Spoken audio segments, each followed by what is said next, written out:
Hello everyone. सो आज से हम अपनी पहली थीम स्टार्ट करने वाले हैं जो कि इंटरनल सिक्योरिटी है। इस थीम को स्टार्ट करने से पहले ना हम ये देखते हैं कि हम एक्चुअली में इंटरनल सिक्योरिटी में क्या कवर करने वाले हैं। The internal security road map ये क्या है एक्चुअली, एंड हम इसमें क्या क्या टॉपिक्स कवर करने वाले हैं नेक्स्ट 1 और 2 वीक्स के लिए, हमारे टारगेट्स क्या होने वाले हैं, एंड किन किन चीज़ों पे यूपीएससी बहुत इम्फेसाइज करके क्वेश्चन पूछती है, एंड कहाँ पे हम उन टॉपिक्स को करेंगे जो हमारे कंसेप्ट बिल्डिंग के लिए इम्पोर्टेंट है। तो चलिए देखते हैं। देखिए, सबसे पहला टॉपिक है नॉर्थ ईस्ट इंसर्जेंसी। ठीक है, इस टॉपिक्स में हम कवर करेंगे इसका सिग्निफिकेंस क्या है, क्या क्या रीजंस हैं behind the north east insurgency, है ना, कैसे ये चैलेंज पोज करता है, एंड क्या क्या गवर्नमेंट के स्टेप्स हैं इसको क्लियर करने के लिए, एंड मोर ओवर की सॉल्यूशंस क्या हो सकते हैं। तो इस तरीके से कुछ हम नॉर्थ ईस्ट इंसर्जेंसी को कवर करेंगे। जो मैंने इस येलो पार्ट में हाईलाइट किया है वो उतना इम्पोर्टेंट नहीं है यूपीएससी के पर्सपेक्टिव से, है ना। तो ये जस्ट कंसेप्ट बिल्डिंग के लिए है, हमारे नॉर्थ ईस्ट इंसर्जेंसी को कवर करना। In the similar fashion Naxalism, या जिसे हम लेफ्ट विंग एक्सट्रीमिज्म के नाम से जानते हैं, तो वैसे हम इसे भी कवर करेंगे। इस पे एक रिपोर्ट आ चुकी है सीएपीएफ 2014 में। But Naxalism no more a greater challenge, पहले की तरह चैलेंज नहीं है। इनफैक्ट एक आर्ग्यूमेंट आया है कि power flows from the barrel of the gun, वो इनडायरेक्टली इससे रिलेटेड है पर डायरेक्टली रिलेटेड नहीं है। दैट्स वाई मैंने यहाँ पे उसको पुट नहीं किया है। ये दो टॉपिक्स होने वाले। तीसरा टॉपिक जो हम करेंगे जम्मू एंड कश्मीर की मिलिटेंसी के बारे में। ये भी बहुत पुराना टॉपिक हो गया है। ये जस्ट आपकी कंसेप्चुअल अंडरस्टैंडिंग को बढ़ाने के लिए तीनों टॉपिक्स किए जा रहे हैं, अदरवाइज बहुत ज़्यादा रेलिवेंट नहीं है एग्जामिनेशन पर्सपेक्टिव से।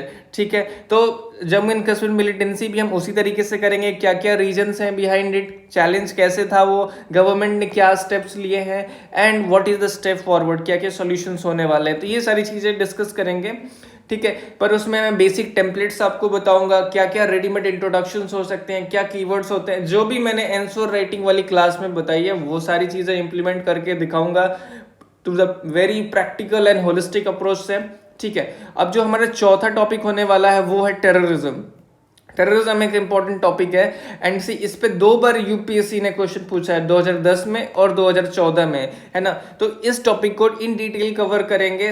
पहला टॉपिक है international cooperation on terror issue, a myth और रियलिटी, और जो दूसरा टॉपिक है रिलीजियस फंडामेंटलिज्म है, वो इनडायरेक्टली रिलेटेड है इस टॉपिक के से। तो इसको हम करेंगे टेररिज्म को, चूंकि हमारा चौथा टॉपिक होने वाला है। ठीक है, तो इसमें बेसिकली ये डिस्कस करेंगे कि रीसेंट एग्जांपल्स क्या है। ठीक है, जैसे आपने सुना होगा कि जो रियासी में बस टेरर अटैक हुआ था, या फिर डोडा डिस्ट्रिक्ट में हुआ था, या फिर पुंछ में हुआ था। जो पुंछ राजौरी सेक्टर है वो हॉटबेड बन चुका है, जहां पे इंडियन आर्मी ने ऑपरेशन सर्वशक्ति लॉन्च किया। तो ये सारी चीजें हम वहां पे डिस्कस करेंगे।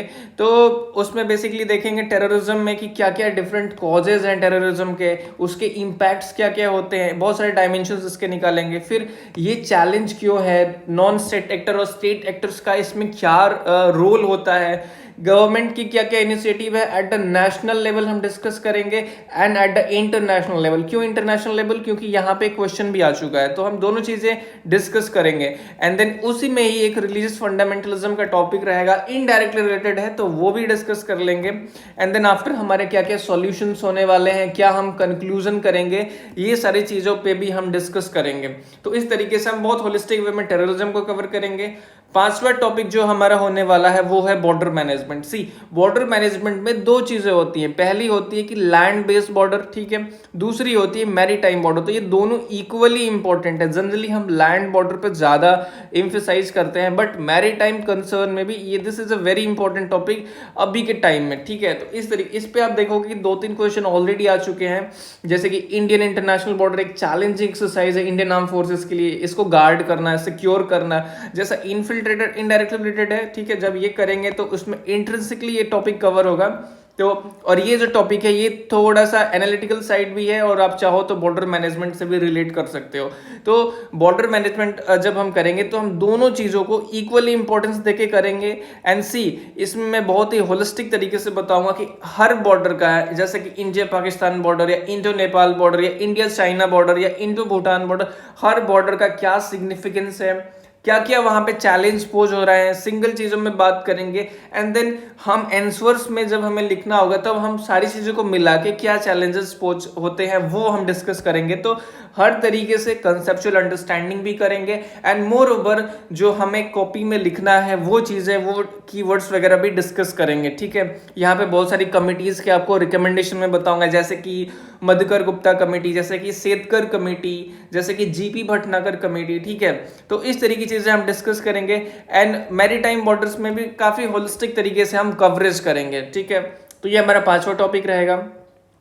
छठवां टॉपिक आप देखोगे तो साइबर सिक्योरिटी, काफी इंपॉर्टेंट टॉपिक है, हमेशा न्यूज में रहता है, कुछ ना कुछ आप देखोगे एक्सरसाइजेस होते रहते हैं, हैकाथन होते रहते हैं, या फिर कहीं ना कहीं पे आपके साइबर अटैक्स होते रहते हैं। तो ये वाला जो टॉपिक है ऑलरेडी इस पे 2 बार क्वेश्चन आ रखा है यूपीएससी ने, पहले तो सीएसएफ में आया था 2013 में एंड देन सीएपीएफ में 2023 में आया था।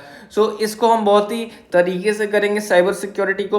ठीक है, फिर ये आप देखोगे कि 7वां टॉपिक है ड्रोन्स। अब मैंने ड्रोन्स को इसलिए लिया, देखो ड्रोन्स पे डायरेक्ट क्वेश्चन आना बहुत मुश्किल है, बट ये चीज समझो कि जो ड्रोन वाली टॉपिक्स होते हैं ना, इसमें हम हर टॉपिक, ये थीम रिलेशन में एक्चुअली काम आता है कि अगर फॉर एग्जांपल कहीं भी आपको थीम रिलेट करनी है, role of technology in internal security, ऐसे कुछ क्वेश्चन आता है। जैसे कि आप यहाँ पे देखोगे कि हाँ एक बार आ भी चुका है, role of technology in coping with the challenges of internal security, या फिर security imperatives for the emerging geopolitical government, ये या फिर emerging threats to the India's internal security. तो यहाँ पे ये टॉपिक कहीं ना कहीं रिलेट होगा, तो इसको हम रिलेशन की तरह देखेंगे। ऐसा नहीं है कि इस पे एक पर्टिकुलर, जैसे हम ड्रोन जब कवर करेंगे तो मैं बता दूं कि इसको 2 पार्ट में डिवाइड करेंगे।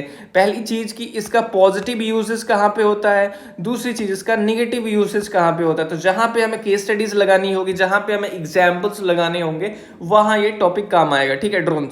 अब जो हमारा 8वां टॉपिक होगा वो होगा arm forces special power act. इस पे हम आर्ग्यूमेंट कवर करेंगे, काफी बेसिक टॉपिक है लेकिन करना है क्योंकि एक कंसेप्चुअल क्लैरिटी भी हमें बिल्ड करनी है। तो इस पे हम अपना आर्ग्यूमेंट प्रिपेयर करेंगे। फिर देखोगे आप कि जो 9वां टॉपिक है वो है हमारा role of arm forces in disaster management. काफी इंपॉर्टेंट टॉपिक है, लेकिन उस डिजास्टर मैनेजमेंट को सबसे पहले ये जब आप टॉपिक कवर करोगे तो इससे पहले आपको डिजास्टर मैनेजमेंट को समझना पड़ेगा।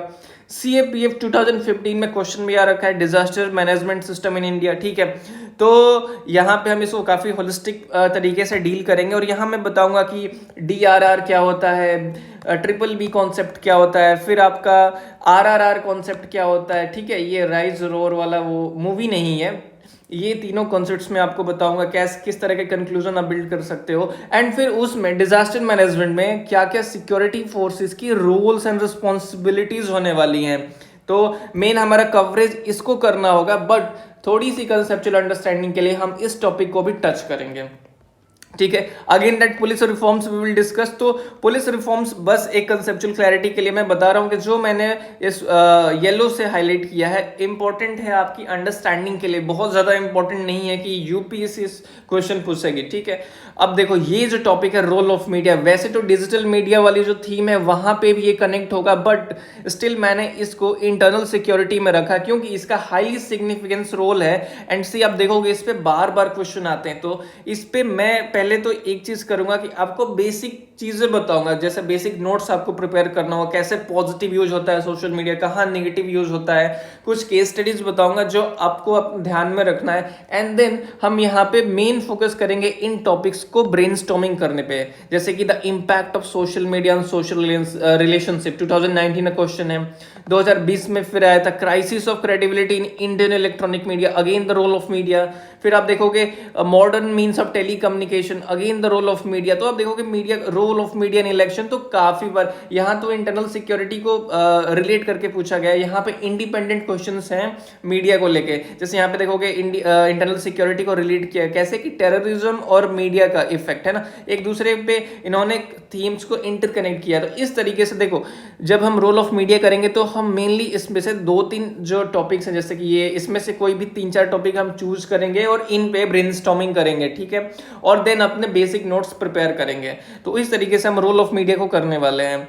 और जो कुछ छोटी मोटी चीज़ें बचेंगी वो हमारा जब पिलर 4 होगा डिजिटल मीडिया, तब हम डिजिटल इकोनॉमी या डिजिटल मीडिया, तब हम इसको और बेहतर तरीके से करेंगे। बट यहाँ पे हमारा जो करने का मेन मकसद होगा वो ये होगा कि हमारी इंटरनल सिक्योरिटी को कॉम्प्लीमेंट करना है, ठीक है। और जो हमारा 12 वाला टॉपिक होने वाला है वो होगा इंडियन आर्म फोर्सेस। सी ये भी बहुत ही सिग्निफिकेंट टॉपिक है।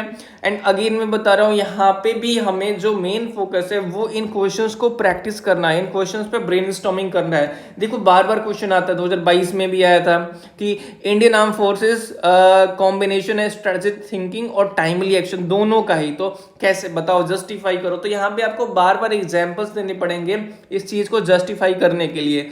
तो इसके लिए आपको कुछ पास्ट के एग्जाम्पल देखने पड़ेंगे, कुछ करंट की केस स्टडीज उठानी पड़ेंगी। तो मैं बताऊंगा कि इस पे कैसे ब्रेनस्टॉर्मिंग करनी है, इस पे आंसर को स्ट्रक्चर कैसे करना है, ठीक है। जैसे आप यहाँ पे देखोगे सीएपीएफ में ही 2019 में भी आया था, role of Indian army in nation building, ठीक है। ये इंटरनल सिक्योरिटी का टॉपिक है और यहाँ पे थीम्स बहुत ही इंटरकनेक्ट होती है ना, ये सिंगल थीम नहीं है। तो इस पे हम ब्रेनस्टॉर्मिंग करेंगे इन टॉपिक्स पे, जैसे कि making arm forces attractive to youngsters. तो ये देखो काफी सारे क्वेश्चन आए, आपके लिए भी प्रैक्टिस करने के लिए बहुत सारे क्वेश्चंस होंगे और इसमें से कुछ हम एक दो टॉपिक उठाएंगे जिन पे हम ब्रेनस्टॉर्मिंग करेंगे। आप अपने बेसिक नोट्स इन टॉपिक्स से बनाओगे, ठीक है। एंड कुछ केस स्टडीज होंगी जो मैं आपको दूंगा। तो इस तरीके से इन टॉपिक्स को कवर करना है। सी जहां पे पूरी होलिस्टिक नोट्स चाहिए वहां पे मैं आपको होलिस्टिक नोट्स कैसे बनाएंगे अपने नोट्स भी शेयर करूंगा, तो वहां से आप अंडरस्टैंड करोगे। लेकिन जहां पे टॉपिक बहुत डाइवर्स होता है, जहां पे सोचने की जरूरत होती है, सी मैं एक चीज बिलीव करता हूं कि आंसर लिखने से पहले आंसर दिमाग में सोचना पड़ता है, तो वो यहाँ पे करना पड़ेगा। दैट्स मीन्स कि यहाँ पे आपको ब्रेनस्टॉर्मिंग के तरीके अपनाने पड़ेंगे इन टॉपिक्स को कवर करने के लिए, ठीक है। ऐसा नहीं है कि यहाँ पे कोई मैं रेडीमेड नोट्स या अदर चीजें प्रोवाइड कर दूं और उससे काम हो जाएगा, नहीं। यहाँ पे आपकी थिंकिंग पे डिपेंड करता है। यहाँ पे आपको अपने जो होराइजन्स है थिंकिंग की वो एक्सपेंड करनी है ना। इसके बाद जब हम मूव करेंगे youth and the arm forces, वैसे तो पहले मैंने सोचा था कि इसको यहीं पे कराऊं, बट जब हम यूथ वाला टॉपिक करेंगे तो कुछ और भी क्वेश्चंस होंगे, तो हम वहां पे एक साथ वो सारे क्वेश्चंस को डील करेंगे। वैसे तो यहाँ पे मैंने जिनको प्रैक्टिस करना होगा यहाँ पे मैंने लिख दिया है, बट इस वाले टॉपिक को हम जब इंडियन सोसाइटी कवर करेंगे तो वहां पे यूथ एक सब टॉपिक बनेगा, तो वहां पे इसको कवर करेंगे। अब देखो जैसे जब मैं इसके बाद बेसिक्स ऑफ इंटरनल सिक्योरिटी कराऊंगा तो वहां से इन क्वेश्चन को कुछ हद तक अटेम्प्ट किया जा सकता है, बट इन क्वेश्चंस को जब आपको अटेम्प्ट तभी करना है जब ये पूरा का पूरा मॉड्यूल खत्म हो जाएगा इंटरनल सिक्योरिटी का, क्योंकि यहाँ पे सारी जो आपकी पूरी की पूरी नॉलेज है ना वो यहाँ पे रिलेट होगी, पूरा का पूरा खिचड़ी बन जाएगा। जैसे आप देखो कुछ भी क्वेश्चन अटेम्प्ट करोगे इमर्जिंग थ्रेट्स, तो वहां पे जो जो इमर्जिंग थ्रेट्स है जो हम इंटरनल सिक्योरिटी में डिस्कस कर रहे हैं वो यहाँ पे आएंगे। जैसे कि देखो security imperative in the emerging geopolitical environment, again the role of technology. तो आपकी पूरी की पूरी जो होलिस्टिक नॉलेज है वो इंटरनल सिक्योरिटी की यहाँ पे यूज होगी। तो दैट्स वाई मैंने इसको लास्ट में रखा है एंड इसको लास्ट में प्रैक्टिस करना है, ठीक है। अब इसके बाद से एक और टॉपिक बचता है बेसिक्स है, जैसे इंडियन डिफेंस मैन्युफैक्चरिंग। 2024 में क्वेश्चन आया था नेशनल डिफेंस बजट को रिलेट करके, ठीक है। तो कुछ हद तक ये टॉपिक भी कवर करना जरूरी हो जाता है। यहाँ पे मैं कुछ आपको इंपॉर्टेंट प्रोजेक्ट्स बताऊंगा जिसको आप केस स्टडीज की तरह यूज कर सकते हैं। कुछ मॉडल्स बताऊंगा जैसे कि 5 आईज मॉडल क्या होता है, ताकि उसको आप कंक्लूजन में यूज कर सकते हो। तो इस तरीके से हमारे इंटरनल सिक्योरिटी कवर होने वाली है। जो मैंने 15 टॉपिक यहाँ पे सेग्रीगेट किए हैं, बहुत ही होलिस्टिक कवरेज है ना। तो हम एक एक टॉपिक को बहुत ही तवज्जो से करेंगे एंड एक एक टॉपिक को बहुत ही इन डिटेल करेंगे। अब देखो कुछ टॉपिक्स है ना जो कि हमारे लिए अब उतने रेलिवेंट नहीं रह गए हैं। जब सोल्जर और सोसाइटी को रिलेट करके सीआईएसएफ में क्वेश्चन आते हैं, अपने सीएपीएफ में कभी क्वेश्चन नहीं आए। तो इस तरह के जो टॉपिक्स है ना ये आपको अभी फिलहाल प्रैक्टिस नहीं करने, क्योंकि ये इंपॉर्टेंट नहीं है, ट्रिवियल से क्वेश्चंस हैं। फिर आप देखोगे वीआईपी कल्चर को रिलेट करके क्वेश्चन आते हैं, अब ये भी ज्यादा इंपॉर्टेंट नहीं रह गया है। तो इन क्वेश्चंस को हम अभी इग्नोर करेंगे क्योंकि अभी हमारे एग्जाम के लिए रेलिवेंट नहीं है। तो पहला जो ये बेसिक रोड मैप है इंटरनल सिक्योरिटी का, ये आपको समझ में आ गया होगा कि हम कैसे कैसे प्रोसीड करने वाले हैं। एंड इसके बाद से मैं जो नेक्स्ट लेक्चर अपलोड करूंगा वो होगा बेसिक्स ऑफ इंटरनल सिक्योरिटी। तो ठीक है, चलिए उस पर मूव करते हैं।